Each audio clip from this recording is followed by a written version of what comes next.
Sejam todos bem-vindos a mais um estudo bíblico do livro de Mateus. Hoje é dia 30 de março de 2023. Estamos aqui reunidos presencialmente na casa do Milton e também gravando esse vídeo para quem quiser acessar. Estamos adentrando no capítulo 13 de Mateus hoje. Encerramos na semana anterior o capítulo 12. Só para a gente fazer o link, nós vamos ler os últimos versículos do capítulo 12, tá bom? Amém. Então, no capítulo 12, a partir do 46, finalizou dessa maneira. Falava ainda Jesus ao povo, e eis que sua mãe e seus irmãos estavam do lado de fora procurando falar-lhe. E alguém lhe disse: tua mãe e teus irmãos estão lá fora e querem falar-te. Porém ele respondeu ao que lhe trouxera o aviso: quem é minha mãe e quem são meus irmãos? E estendendo a mão para os discípulos disse: eis minha mãe e meus irmãos. Porque qualquer que fizer a vontade de meu Pai Celeste, esse é meu irmão, irmã e mãe. Então hoje, aqueles que fazem a vontade do Senhor são a família do Senhor Jesus. Amém. O Senhor não está falando isso de uma maneira física, natural. O Senhor tinha a mãe Maria e tinha seus meios irmãos, né? Irmãs também. Pelo jeito eram uma família numerosa. Mas o Senhor está mostrando que hoje, todo aquele que busca fazer a vontade de Deus faz parte da família de Deus. Amém. Amém? Então assim nós terminamos a semana anterior e hoje nós vamos entrar no capítulo 13, não sem antes fazer uma oração. Amém. Senhor, nós te agradecemos. Amém. Senhor, nós te louvamos. Amém. Senhor, nós rogamos pela tua presença, pela tua direção, Amém. pelo teu governo nesse estudo bíblico. Amém. Senhor, nada tem sentido sem a tua presença. Nada tem sentido sem o Senhor. Amém. Senhor, fale conosco. Amém. Nos dê a tua palavra. Amém. Abençoe todos os que estão aqui presentes. Amém. Também todos que terão acesso a esse vídeo. Amém. Senhor Jesus, Amém. o que nós queremos mais valorizar nesta noite Sim. é a tua palavra. Amém. Nós queremos recebê-la no coração. Amém. Obrigado, Senhor. Amém. Fale conosco, nos transforme para sermos agradáveis a ti, Senhor. Amém. Amém. Amém. Aleluia. Bom, então, vamos lá. Vamos entrar no capítulo 13 de Mateus. Segundo consta, nós vamos entrar na primeira parábola citada no Novo Testamento. Então, o livro de Mateus, a partir de agora, vai nos dar algumas parábolas. E o que são parábolas? É importante a gente definir já o que são parábolas. Parábolas, no dicionário, é uma narrativa alegórica que transmite uma mensagem indireta por meio de comparação ou analogia. Entenderam? Ok? Está explicado que é uma parábola? Então, a parábola usa de linguagem figurada, usa de símbolos para tentar explicar alguma coisa. É uma metáfora, é uma representação, uma alegoria, isso que é uma parábola. Por exemplo, a gente fala assim: fulano estava que nem um peixe fora d'água em determinado lugar. O fulano não é um peixe. Ele pode estar fora d'água, mas não é um peixe, certo? Mas o que quis dizer isso? Que ele não estava à vontade num determinado ambiente. Então aí usou uma comparação, uma figura, para que haja um entendimento. Quando você forma essa figura na sua cabeça, você já entendeu o significado. E algumas vezes a gente entende que uma figura vale mais do que 1000 palavras. Sim. Então as parábolas que Jesus usava traziam essas figuras daquilo que é espiritual, daquilo que está no plano espiritual, mas para ser entendido por nós, precisava de parábolas para a gente entender as coisas espirituais. E o Senhor usou de muitas parábolas ao longo do seu ministério terreno. E aqui em Mateus 13 nós temos 7 parábolas. Essas 7 parábolas falam a respeito dos mistérios do reino. E a primeira parábola é chamada de parábola do semeador. Então, uma parábola, ela não é uma história, ela é uma narrativa, como falei, trazendo uma alegoria, trazendo uma figura para a gente entender algo de uma maneira mais correta, tá? Alguns usam, eu vou falar porque semana passada a gente comentou a respeito de Lucas 16, lembra? Nós falamos lá do rico e do Lázaro. Aquilo é uma parábola? Aquilo não é uma parábola. Aquilo é uma história. Eu estou falando porque às vezes alguns estudiosos mesmo trazem como parábola. E não é. Por quê? Porque tem nome de pessoa. Ali é citada uma pessoa, é a história.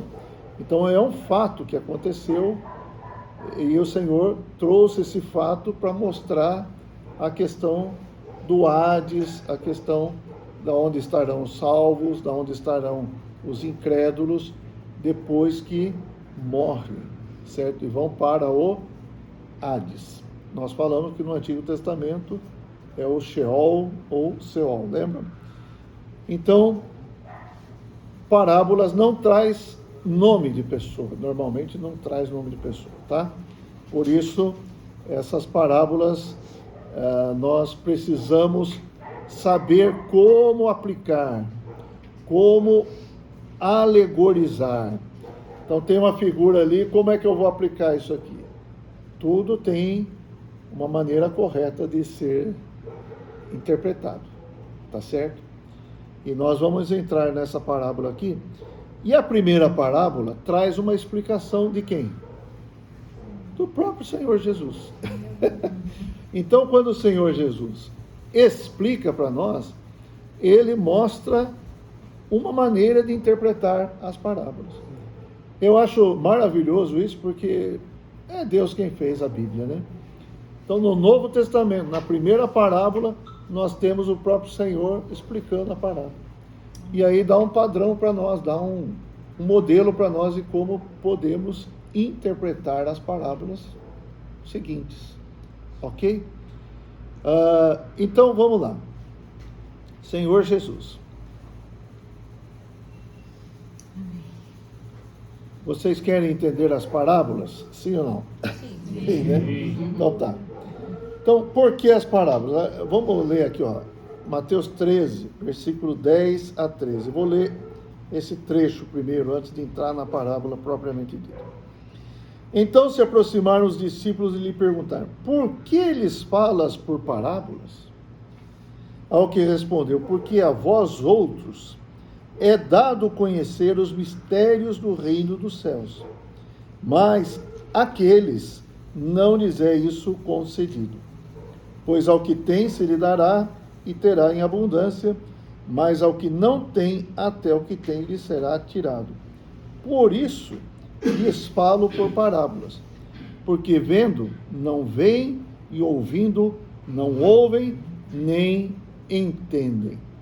Então o Senhor estava mostrando que as parábolas iam fazer uma distinção das pessoas que estavam ouvindo. As próprias parábolas fazem essa distinção. Por quê? Aqueles que têm um coração correto vão compreender. Aqueles que não têm um coração adequado, não ouvem de bom grado, etc. e tal, não vão entender. Tá certo? No versículo 11, capítulo 11, versículo 25 e 26, que nós lemos alguns dias atrás, fala assim, Mateus mesmo, né? Por aquele tempo exclamou Jesus: graças te dou, ó Pai, Senhor do céu e da terra, porque ocultaste estas coisas aos sábios instruídos e as revelaste aos pequeninos. Sim, ó Pai, porque assim foi do teu agrado. Então, aquele que se acha sábio e instruído, ele talvez não receba a revelação, ele não vai receber a revelação, porque ele se acha sábio e instruído. Mas aos pequeninos, o Senhor vai revelar. Então, aqui nós queremos ser como os pequeninos. Amém. Nós queremos aprender do Senhor. Voltando para o capítulo 13, ainda falando a respeito da questão das parábolas, vamos ler os versículos 34 e 35. Ó Senhor Jesus, todas estas coisas disse Jesus às multidões por parábolas, e sem parábolas nada lhes dizia. Dizia para quem? Para as multidões. Então estava povão geral lá, o Senhor lançava as parábolas, e aí? Alguns podiam compreender, alguns não tinham um coração para isso, vamos falar. Para que se cumprisse o que foi dito por intermédio do profeta. Abrirei em parábolas a minha boca, publicarei coisas ocultas desde a criação do mundo. Então, as parábolas também têm essa finalidade de trazer essas coisas ocultas, as coisas não reveladas, né? Ser reveladas por meio das parábolas do Senhor Jesus. Marcos, livro de Marcos, Evangelho de Marcos, capítulo 4.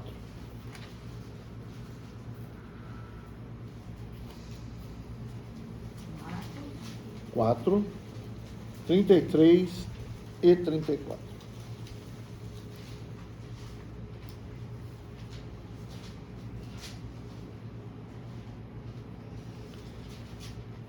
Marcos 4, 33 a 34, ok?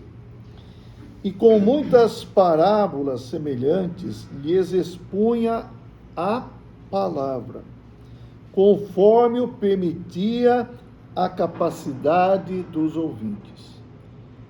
O Senhor também não usava de parábolas que não fosse algo do convívio, do conhecimento das pessoas que estavam ouvindo. Então pode ver, ele vai usar de semear, era algo comum. Ele fala, tem algumas parábolas que ele fala de vinha, também era algo comum. O que mais que ele falou de parábolas? Falou da parábola das virgens, das ovelhas. Então, o Senhor tinha a intenção de passar a palavra por meio das parábolas. Versículo 34 fala assim: e sem parábolas não lhes falava. Olha aqui, isso aqui é importante. Tudo, porém, explicava em particular aos seus próprios discípulos. Nós podemos ser os discípulos do Senhor, e o Senhor pode nos explicar. Amém. Amém? E vou lembrar aqui Efésios capítulo 1, versículo... Vamos ler? Vamos ler. Efésios 1, 17, 18.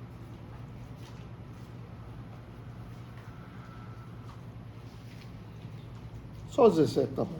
Efésios 1, 17.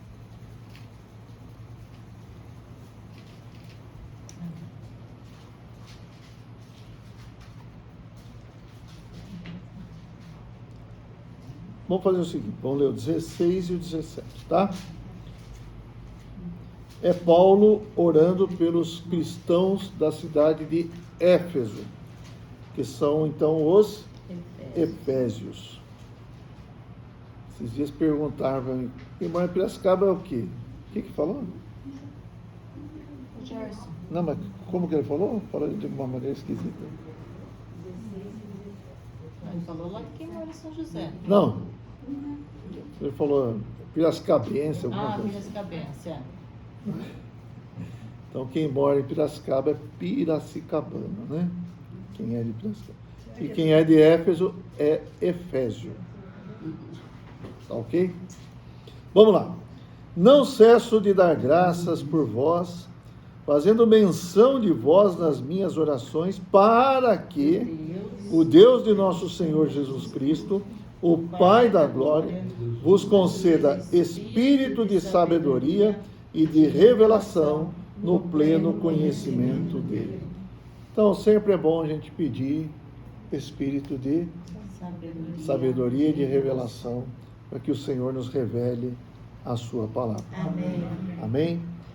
Então, é isso, irmãos. O Senhor tinha esse meio para trazer as coisas espirituais para um cenário conhecido, vamos falar assim, para uma figura conhecida, para que as pessoas também conseguissem absorver. Hoje, tem tantos recursos para explicar uma coisa. Tem recurso visual, você pode pôr um telão, você pode pôr uma TV e pôr desenho, vídeo, filminho, etc e tal, né? Não é verdade? Mas na época o Senhor não tinha essas coisas como recursos. E eu creio que o Senhor usou de uma maneira magistral, né, o recurso das parábolas. Porque veja bem, quando se fala uma parábola, né, Humberto, você vai projetar na sua cabeça, sua mente criativa vai fazendo um desenhinho, né? Vai fazendo uma imagem daquilo que é falado, então você vai absorvendo aquilo. Então o Senhor usou desse recurso. Amém? Amém. E o Senhor era mestre nisso. As parábolas, então, por causa disso, elas não devem ser interpretadas literalmente. É a questão do peixe fora d'água, né? O Humberto é um peixe fora d'água em tal lugar. Humberto é um peixe? Não, Humberto não é um peixe. O Humberto é uma pessoa, mas a figura é que ele em tal lugar não se sente bem, porque em tal lugar não é a lavoura que ele gosta de estar todo dia na lavoura lá. Debaixo da capataz, que é a...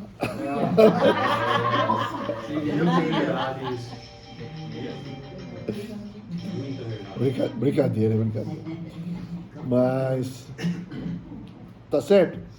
Então, entender as parábolas, absorver, receber a ajuda das parábolas, vai depender do coração de cada um. Amém. Amém? Amém. Louvado seja o Senhor. Amém. Então vamos lá, agora nós vamos ler a parábola. Capítulo 13, versículo 1 até o 9. Naquele mesmo dia, saindo Jesus de casa, assentou-se à beira-mar, e grandes multidões se reuniram perto dele, de modo que entrou num barco e se assentou. E toda a multidão estava em pé na praia. E de muitas coisas lhes falou por parábolas, e dizia: Eis que o semeador saiu a semear.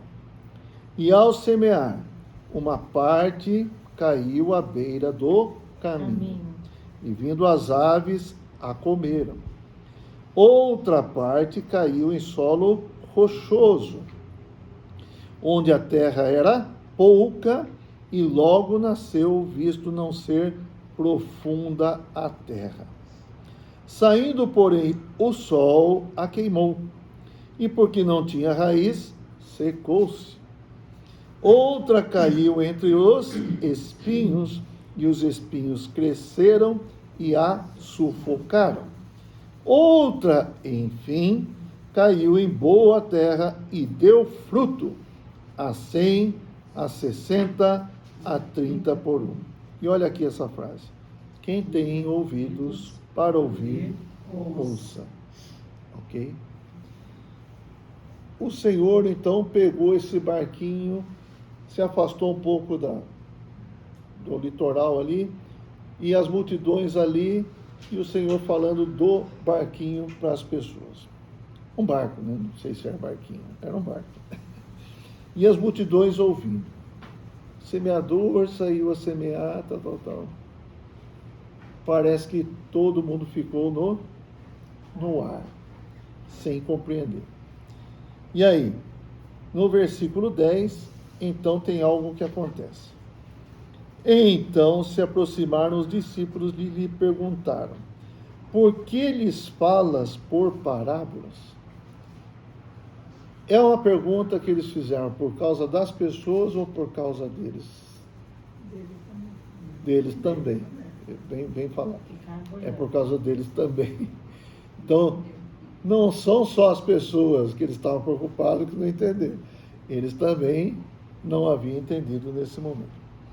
Ao que respondeu Jesus, eu já li, mas vamos repetir, né? Porque a vós outros é dado conhecer os mistérios do reino dos céus, mas aqueles não lhes é isso concedido. Pois ao que tem se lhe dará e terá em abundância, mas ao que não tem, até o que tem lhe será tirado. Por isso lhes falo por parábolas, porque vendo não veem, e ouvindo não ouvem nem entendem. De sorte que neles se cumpre a profecia de Isaías. Ouvireis com os ouvidos, e de nenhum modo entendereis. Vereis com os olhos, e de nenhum modo percebereis. Por quê? Porque o coração deste povo está endurecido. De mau grado ouviram com os ouvidos, e fecharam os olhos, para não suceder que vejam com os olhos, ouçam com os ouvidos, entendam com o coração, se convertam e sejam por mim curados. Terminando essa frase aqui, essa citação, ele fala, se convertam e sejam por mim curados. É bom a gente perceber que a palavra, o que o Senhor fala, tem a finalidade de nos levar a converter e ser curado. Amém. Conversão de coração, nos voltar ao Senhor. E ser curado, não está falando apenas da unha cravada ou coisa assim, né? Mas está falando de uma cura espiritual, uma cura interior. Por quê? O problema está onde? No coração. Percebe? Quando nós ouvimos uma palavra, nós precisamos ter um coração aberto, um coração correto. E é exatamente o que vai falar a parábola aqui. A gente vai entrar nessa questão. Então, ao ouvir uma palavra, não vamos ouvir de mau grado. Certo? É o que nós falamos hoje praticamente lá na parábola. Se você está ali só para cumprir uma agenda do dia, né, a programação do dia, por exemplo, amanhã tem reunião, então eu vou para a reunião porque amanhã tem reunião. Não, eu preciso ir com o coração aberto, o coração voltado para a palavra do Senhor. Eu preciso me converter e ser curado. Se eu ouvir adequadamente, essas coisas vão acontecer. Amém? Amém. Versículo 16, então, fala também: bem-aventurados, porém, os vossos olhos, porque veem, e os vossos ouvidos, porque ouvem. Pois em verdade vos digo que muitos profetas e justos desejaram ver o que vedes e não viram, e ouvir o que ouvis e não ouviram. Amém. Muitos profetas queriam estar ali ouvindo Jesus, mas eles só profetizaram a respeito de Jesus. Agora, esses discípulos de Jesus estavam presenciando. O Senhor mesmo estava falando com eles. Então, bem-aventurados, porém, os vossos olhos. Não só o olho físico, né, porque estava vendo o Senhor, não, mas para ver a revelação, para receber a revelação, e os ouvidos para ouvir. Por isso o Senhor falou, quem tem ouvidos para ouvir, ouça. Muito bem. Aí no 18, o Senhor fala o seguinte: atendei vós, pois, a parábola do semeador. Aí o Senhor passa a explicar. Amém, isso é bom, né? Aí o Senhor começou a falar: a todos os que ouvem a palavra do reino e não a compreendem, vem o maligno e arrebata o que lhes foi semeado no coração. Este é o que foi semeado à beira do caminho. O semeador saiu a semear. O que é a semente, então? A todos os que ouvem a palavra do reino A semente é a palavra do reino. E o que é o semeador? Jesus. O Senhor Jesus é o semeador. E hoje o Senhor conta conosco para ser também os semeadores. O Senhor falou: ide, portanto, pregar o evangelho do reino. Então, hoje, quem está pregando o evangelho do reino? Nós somos semeadores, como Cristo nesse momento aqui. Então, nós também levamos a palavra do reino. E é interessante nós percebermos que o Senhor comparou essa palavra com uma semente, não é? A semente, ela tem que penetrar na terra, passa por um processo, e ela germina e dá frutos. Então, o Senhor quer ver frutos em nós também. Amém? Amém. A semente é a palavra de Deus, é a palavra do reino. E o Senhor está plantando essa semente em nós. Mas vamos lá. Você percebe aqui, ó, o versículo 4 do capítulo 13 mesmo, né? Corresponde ao versículo 19. Certo? Então, ali é a parábola simplesmente pura e dita, sem explicação. Aqui é a parábola sendo explicada. Aleluia! Amém. Todos que ouvem a palavra do reino e não a compreendem, vem o maligno. O que é o maligno? No versículo 4, as aves. Então, as aves são da parte do maligno. Quem é o maligno? É o próprio Satanás, certo? E arrebata o que lhes foi semeado no coração. Olha aqui, o Senhor falou que a terra, então, é o coração. Ele mesmo está explicando, né? Não é bonito isso? É bonito demais. Não que os passarinhos sejam malignos. Não que os passarinhos em si sejam malignos. É importante entender isso. Certo. Como o Humberto não é o peixe fora d'água, os passarinhos também não são o próprio diabo, né? O próprio Satanás. Tá certo? Então vamos lá. Este é o que foi semeado à beira do caminho. Por que à beira do caminho acontece isso? Ali nas áreas rurais, né? Tem sempre um caminho, tem sempre uma trilha onde as pessoas trafegam. Ali nasce alguma coisa? Não nasce nada. Então pode ter horta de um lado, pode ter árvores de outro lado, tá? Mas no caminho ali, e pode plantar ali, vocês já experimentaram plantar ali? Funciona? Não funciona. Por quê?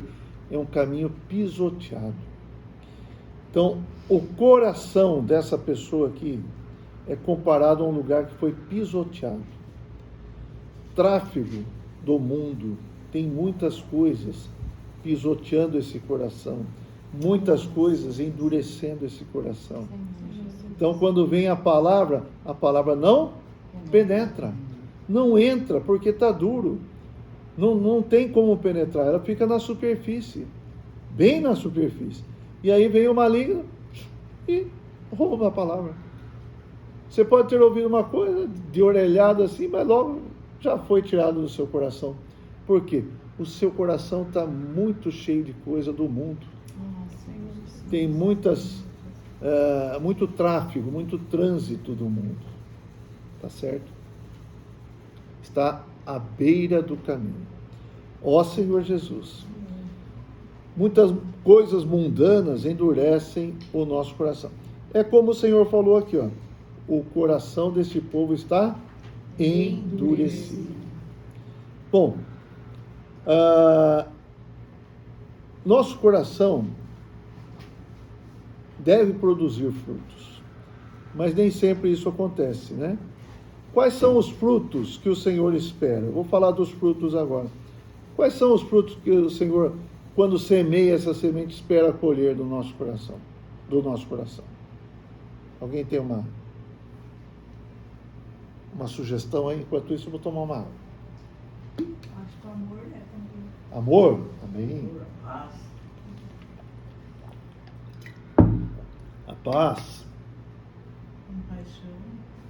Hã? Compaixão. Muito bom. Então vamos falar um pouquinho dos frutos, né? Antes da gente prosseguir, vamos falar um pouco dos frutos, senão a gente vai ficar só na teoria também, né? Vamos lá. A Bíblia fala de vários tipos de frutos. A Bíblia fala de um fruto muito importante que pode ser o começo de tudo, que é o fruto de arrependimento. Não é verdade? Então vamos ler aqui. O próprio livro de Mateus, capítulo 3.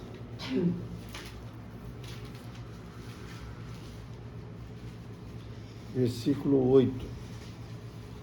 Muitas pessoas iam até João Batista. O que ele pregava? Arrependei-vos, porque está próximo o reino dos céus. E aí, alguns se arrependiam e eram batizados. Outros não queriam saber, não eram batizados. Então, no versículo 8, no final do 7, fala assim: raça de víboras, quem vos induziu a fugir da ira vindoura? Produzi, pois, frutos dignos de arrependimento. Quando a gente se arrepende, nós precisamos produzir também frutos de arrependimento. Quando a gente se arrepende? Quando a palavra vem, não é? A semente vem, ela é colocada no seu coração e aquela palavra produz um fruto. Você se arrepende e você tem atitudes que correspondem a esse arrependimento. Ok? Por exemplo, vamos dar um exemplo aqui. Vamos falar, fumar, né? É um exemplo. Então eu fumo.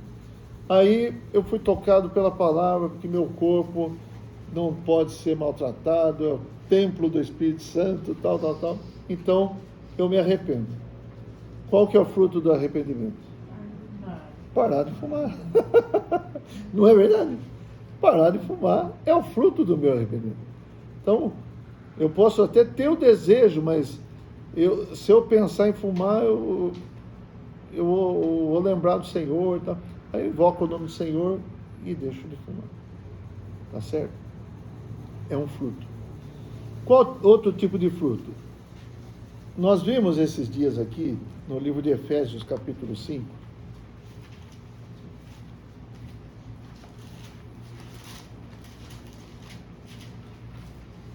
todos esses frutos que eu estou falando, a palavra pode gerar em nós, né? Efésios 5, versículo 9. 8 e 9. Pois outrora éreis trevas, porém agora sois luz no Senhor. Andai como filhos da luz, porque o fruto da luz consiste em toda bondade e justiça e verdade. Então, há um fruto aqui. Esse fruto veio da luz. Bondade, justiça e verdade. Esses frutos também o Senhor espera colher em nós. Quem mais aqui? Gálatas 5. Tem o fruto do Espírito. Alguns falaram amor, paz, compaixão, não é isso? Vamos ver se tem aqui. Gálatas 5, versículo 22.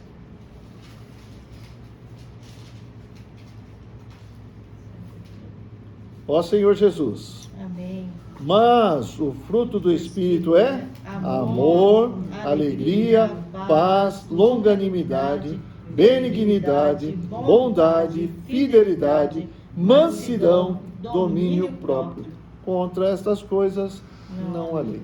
Então, o Espírito tem fruto. O fruto é amor, alegria. Quando a gente se enche do Espírito, as pessoas vão ver o que em nós? Amor, vão ver alegria, vão ver paz, vão tocar na longanimidade, tem paciência. Uma vez o irmão Dong me falou, paciência, longanimidade, é esperar os outros crescer em vida. Né? Tipo, bando de criançada, né? E é isso aí, é paciência. Benignidade. Benignidade, às vezes a gente entende o que é benignidade. Fazer o bem. Ter um coração para fazer o bem. Às vezes o homem está tão em si mesmo que não se preocupa com quem está do lado. Às vezes ele tem a oportunidade de fazer o bem para alguém e não faz. Não é? A benignidade é um fruto do Espírito também. Você estar atento ao que está acontecendo ao seu lado. Olha, você... Daqui a pouco pode ter uma mesa aqui posta, tá certo? Aí você vê que a Leia está querendo comer, o negócio está aqui. Você não está nem aí com a Leia. Mas aquele que tem a benignidade, pega aqui. Ô Leia, come aqui, ó. Você entendeu? É um simples gesto aqui, mas que exemplifica o que é benignidade. E pode ser tantas outras coisas. Você pode ter um tênis sobrando que está faltando para alguém. Então você vê essa necessidade e supre. Entendeu? É verdade, isso é muito, vou falar útil, isso é de grande ajuda quando nós vivemos em coletividade. E nós vivemos em coletividade. E isso, irmãos, quando alguém faz alguma demonstração dessa, olha, o Senhor é glorificado. Amém. Então, é um fruto do Espírito também. Amém. Não é só eu que quero receber as coisas. O Senhor mesmo falou, né? Mais bem-aventurado é dar do que receber. Então eu também abro meu coração, eu abro meus bens, etc. Bondade, fidelidade, mansidão, e vai por aí. Nós também podemos ver os frutos mencionados no capítulo 15 de João. Vamos lá, Evangelho de João, capítulo 15. Eu já estou falando dos frutos, embora na primeira terra aqui não tenha fruto nenhum, porque é importante a gente entender que o Senhor quer ver fruto na gente, né? Capítulo 15, versículo 5.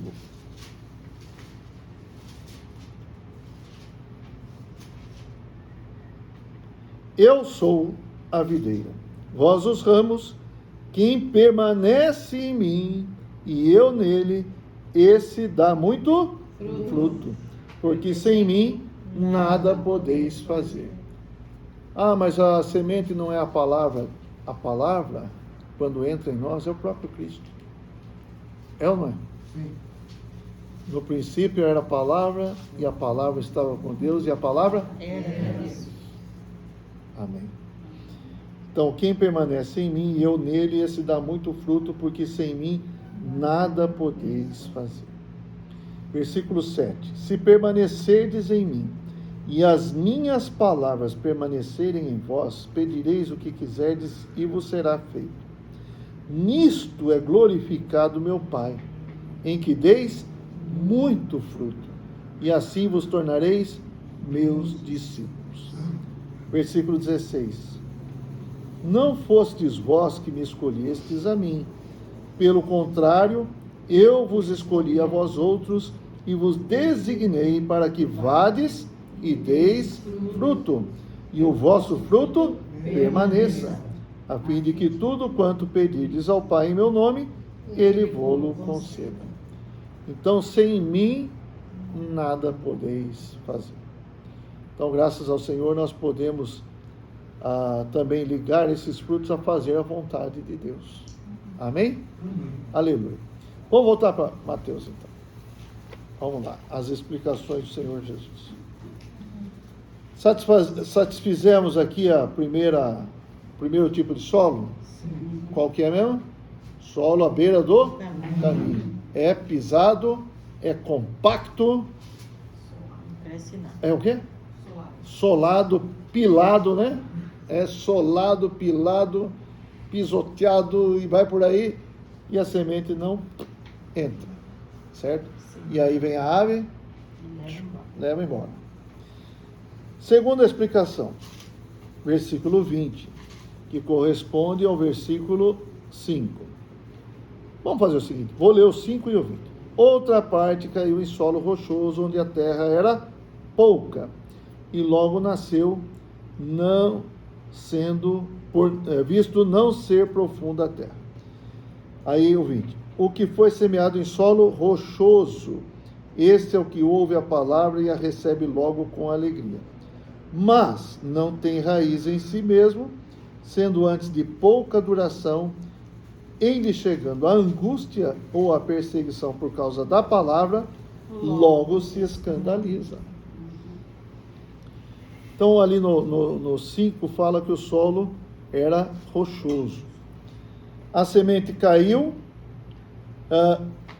no coração a pessoa ouve a palavra, recebe logo com alegria, mas o solo tem só uma camada de terra. Por baixo, mais para baixo, tem o quê? Rocha, pedra.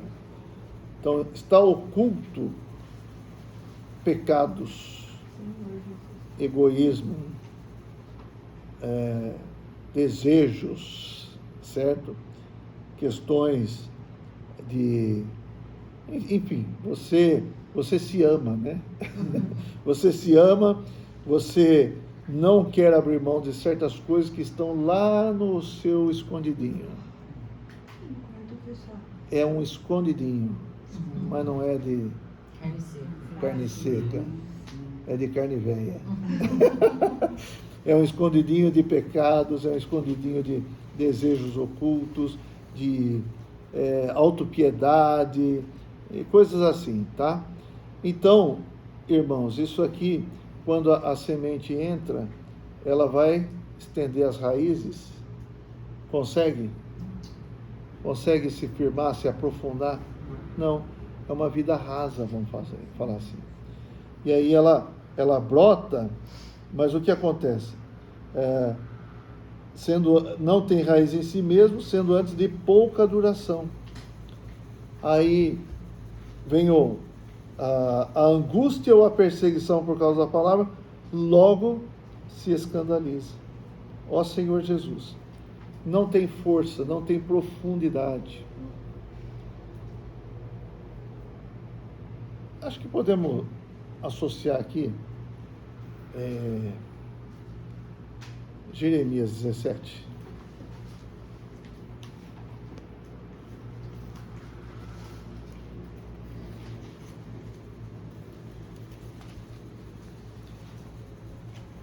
(17, 7) fala assim, ó. Jeremias capítulo 17, versículo 7.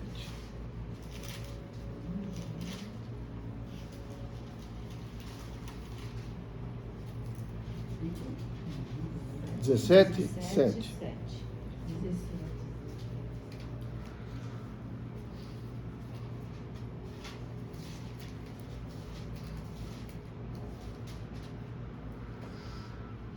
Bendito o homem que confia no Senhor e cuja esperança é o Senhor. Porque ele é como a árvore plantada junto às águas, que estende as suas raízes para o ribeiro e não receia quando vem o calor.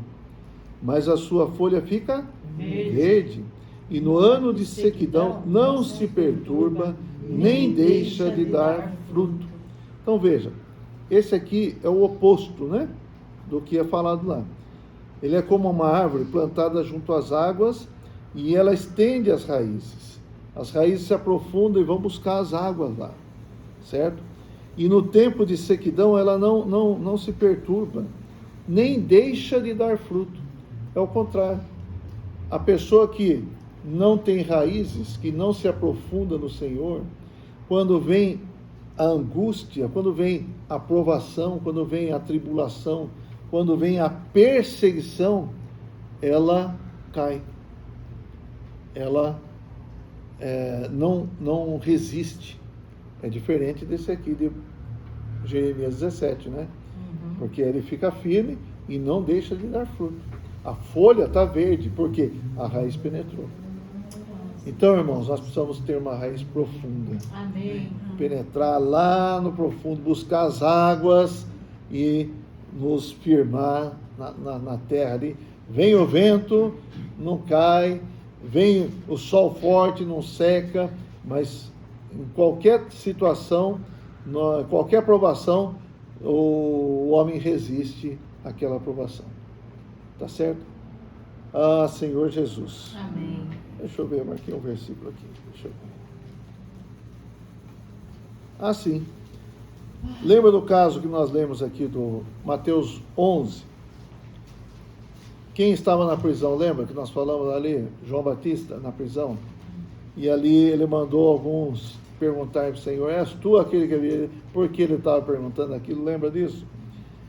Aí o Senhor falou: olha, tem tantos sinais aqui, o que você acha? Mas João Batista mesmo não estava aguentando aquela angústia, aquela perseguição, aquela prova, né? E o Senhor terminou falando o versículo 6 aqui, ó. Bem-aventurado é aquele que não achar em mim motivo de tropeço. Amém? Então é isso, irmãos. Quando vem a prova, nós não podemos esmorecer, não podemos sucumbir diante da prova. Temos que lançar as raízes de maneira profunda. Amém? Então, esse solo rochoso tem que tirar todas essas coisas aí do nosso coração. Amém. Se vem alguma provação, você fica se condoendo de si mesmo, é autocomiseração isso, você não vai lançar raízes profundas.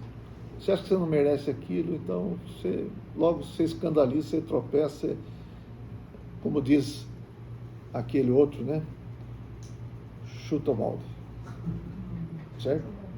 Senhor Jesus. Hã? Aquele outro. Chuta o balde, chuta o pau da barraca e acabou tudo. Não quero mais saber.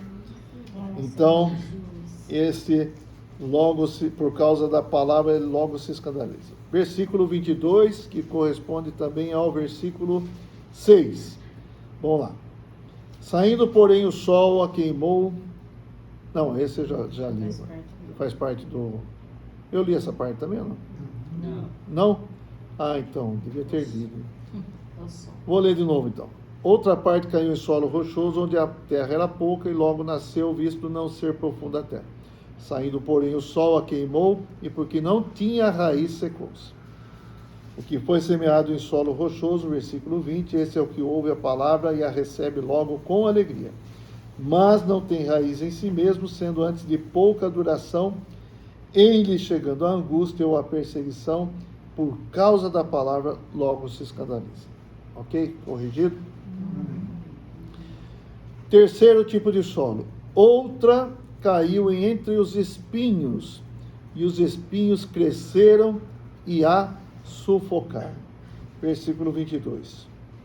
O que foi semeado entre os espinhos é o que ouve a palavra. Porém, os cuidados do mundo e a fascinação das riquezas sufocam a palavra e fica infrutífera. Eu vou contar uma experiência que talvez eu tenha contado aqui para os irmãos. Nessa saída que nós tivemos lá no parque, um dos irmãos encontrou uma senhora, uma mulher, sentada lá era num shopping, e perguntou: posso orar por você? Falou: pode. Aí eles: posso sentar? Sentou. Aí logo veio alguém e falou assim: o senhor não pode fazer isso. Não, ele está comigo, né? A mulher falou: ele está comigo, traz um café para ele, por favor. E aí a mulher começou a falar o que ele estava fazendo. Estou orando pelas pessoas, né? E essa mulher era uma irmã,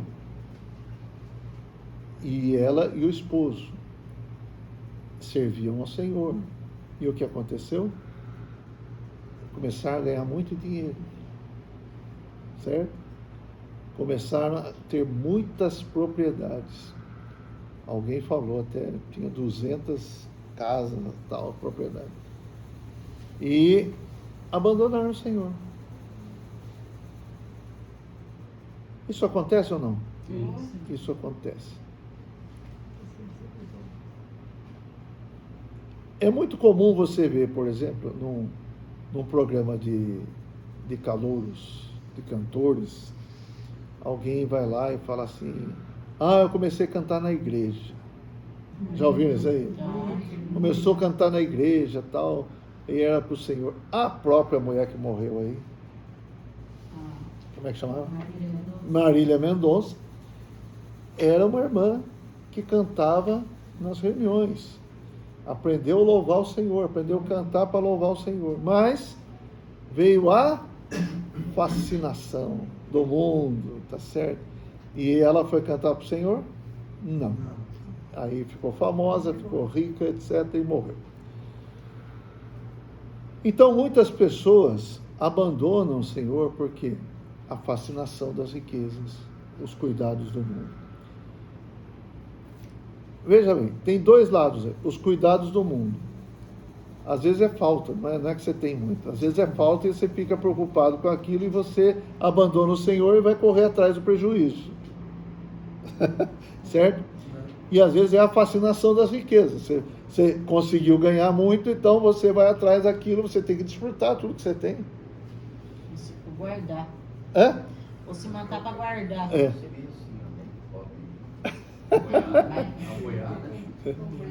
Isso são os espinhos. Os espinhos que vêm para sufocar você. Sufocar o seu coração para você não dar fruto para o Senhor. É um perigo isso. Eu acho que esse solo é bem perigoso, porque não é muito difícil você cair num extremo ou cair no outro. Não é verdade? Então, você começou a ter algum sucesso, você começou a ganhar dinheiro, aí você começou a comprar umas coisas boas, novas, tal, você não consegue mais nem comer ovo frito. Certo? Seu paladar ficou refinado demais. Então, linguiça com pão. E, né? Linguiça com pão, isso não pode deixar de comer. Então, mas é isso. Deu para entender, irmãos? Então, o exemplo dessa mulher aí com o marido, eles abandonaram o Senhor e ela falou: olha, a gente está vendo que nós precisamos voltar nosso coração para o Senhor novamente. Nós temos tudo isso, mas não está tendo sentido. Tivemos muito sucesso, mas não está tendo sentido. Então, tudo isso são artimanhas do inimigo para tirar a semente, a palavra, para sufocar, abafar. Você ouviu uma palavra, se alegrou, quer ter uma reação, mas vem o inimigo que quer abafar. Olha, você precisa disso, você precisa daquilo. Você está sem isso, você precisa pagar o aluguel, você não sei o quê. Ou você precisa comprar o iPhone 14. É o 14 o último? Você tem o 13, mas o 13 já foi, agora é o 14. É assim ou não é? É. Então, tudo isso são espinhos na vida cristã. Não é que nós não podemos ter qualquer coisa dessa. Nós podemos ter isso e podemos ter dívida também, precisamos pagar, mas nós precisamos confiar no Senhor e não ser seduzido ou abafado por essas coisas. Amém? Amém. Muito bem. Até aqui, só tragédia, né, Tito? Mas, capítulo 13, versículo 8. Leiam comigo. Outra, enfim, Caiu em boa terra e deu fruto a 100, a 60 e a 30 por um. Aleluia. Amém. Outra, enfim. Agora, a pergunta é essa. O seu coração, que tipo de terra que é? Que tipo de terra você quer dar para o semeador? Que tipo do coração você quer oferecer para o Senhor?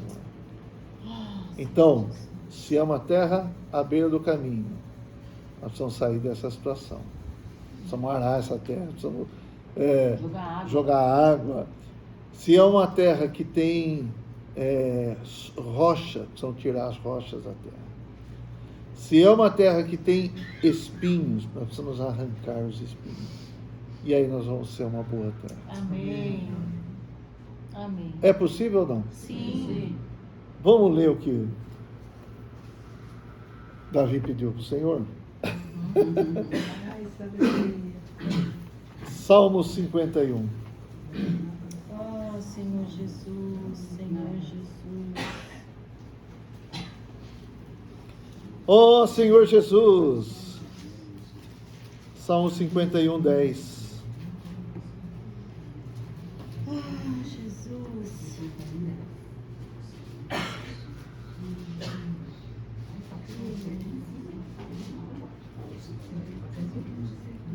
51:10, ok?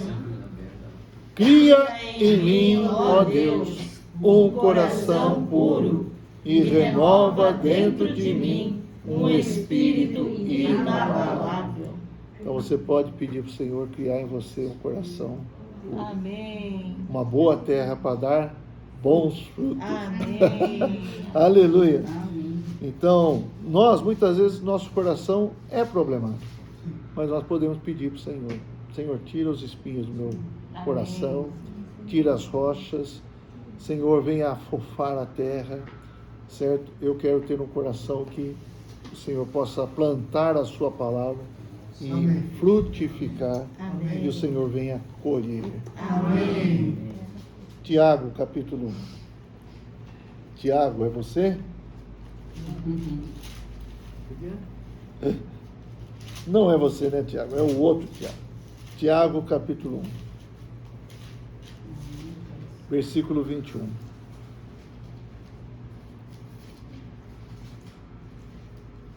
Ó Senhor Jesus, afofa a nossa terra. Tiago 1, 21.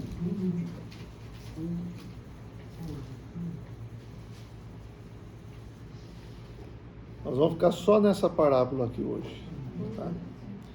Portanto, despojando-vos de toda impureza e acúmulo de maldade, acolhei com mansidão a palavra em vós implantada, a qual é poderosa para salvar a vossa alma. Precisamos acolher a palavra, receber a palavra, não filtrar, não tirar todo o acúmulo de maldade, de impureza, não deixar a palavra junto com a impureza, né? Outras coisas que não interessam para Deus. Nós temos que limpar nosso coração e acolher com mansidão. Por que fala assim? Porque às vezes a gente briga com a palavra. É verdade, não é? Sim. Às vezes a palavra, a gente está em posição de defesa, né? Dá umas esquivas assim, e quer atacar, né? Quer brigar com a palavra. Não adianta. A palavra de Deus, ela é poderosa para te salvar. Amém. E ela deve ser plantada no seu coração. Vamos deixar a palavra ser plantada no nosso coração. Amém. Amém? Vamos ler. João 14, 23, então. João 14, 23.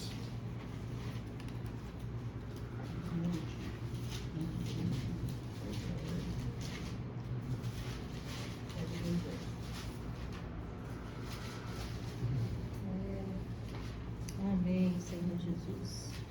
Respondeu Jesus: Se alguém me ama, guardará a minha palavra, e meu Pai o amará, e viremos para ele e faremos nele morada. Irmãos, amar o Senhor, aqui fala guardar a palavra, mas não é errado falar amar o Senhor, é amar a palavra, Amém. tá certo? Então você ama o Senhor, você ama a palavra do Senhor, você faz o quê?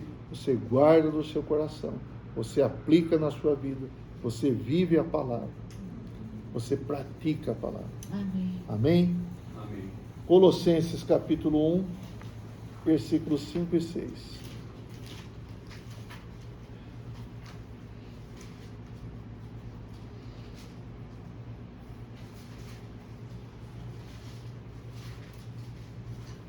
Ó Senhor Jesus, por causa da esperança que vos está preservada nos céus, da qual antes ouvistes pela palavra da verdade do Evangelho, que chegou até vós, como também em todo o mundo está produzindo fruto e crescendo.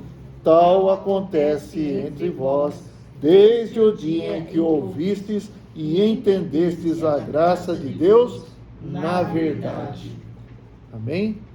Então a palavra veio para eles, eles ouviram a palavra da verdade, e essa palavra está produzindo fruto e crescendo entre nós. Irmãos, como nós precisamos valorizar a palavra, né? E terminar aqui, Colossenses 3,16. Oh, Senhor Jesus, amém.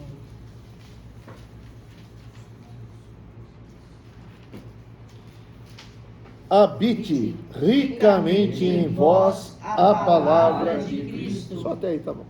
Amém. Habite ricamente em vós a palavra de Cristo. Acolhei com mansidão, ouvir, quem tem ouvidos para ouvir, ouça o que diz o Espírito. Lá em Apocalipse fala assim. Então, só para concluir aqui, Mateus 13,